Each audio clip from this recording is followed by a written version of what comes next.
Argentine football জাদুকর Lionel মেসিকে বরণে প্রস্তুত ভারতের কলকাতা শহর।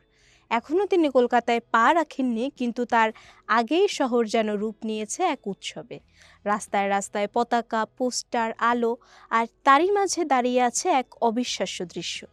আর্জেন্টাইন ফুটবল মহাতারকার ভারত সফর উপলক্ষে তার ডাইহাট ভক্তরা শহরের পূর্বাঞ্চলে তৈরি করে ফেলেছেন ৭০ ফুট উঁচু এক বিশাল মূর্তিটিতে দেখা যাবে ৭ বারের ব্যালন ডিওর জয়ী মেসি ২০২২ সালের বিশ্বকাপ ট্রফি হাতে দাঁড়িয়ে আছেন।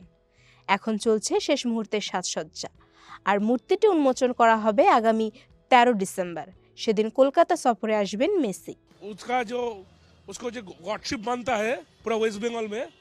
মেসি তার জন্য করা ব্যবস্থা দেখে অবাক হবেন। কলকাতা এবং ভারত জুড়ে তাকে কিভাবে পূজা করা হয় তা দেখে তিনি অবাক হবেন।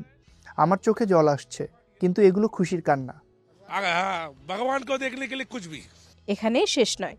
মেসিকে রাজকীয় স্বাগত জানাতে Argentina football fan club Kolkata বানিয়ে ফেলেছে তার ইন্টার মায়ামির বাড়ির হুবহু একটি রেপ্লিকা, যেখানে রয়েছে মেসি, তার স্ত্রী এবং সন্তানদের লাইফ সাইজ কাটআউট ও স্ট্যাচু।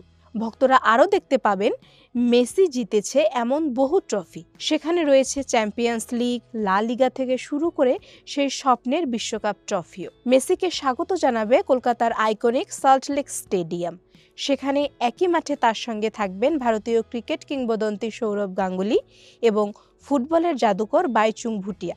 আর এই যে এলইডি, আমরা এই এলইডি স্ক্রিনগুলো স্থাপন করেছি কারণ আমরা ছোট পর্দায় বা ঘরে টেলিভিশনে মেসিকে দেখতে পছন্দ করি না। जिसका डॉज इतना जो देखने में दिल नहीं भरता है। এবার শুধু কলকাতাই নয়, এই সফরে মেসি যাচ্ছেন মুম্বাই, দিল্লি ও হায়দ্রাবাদেও।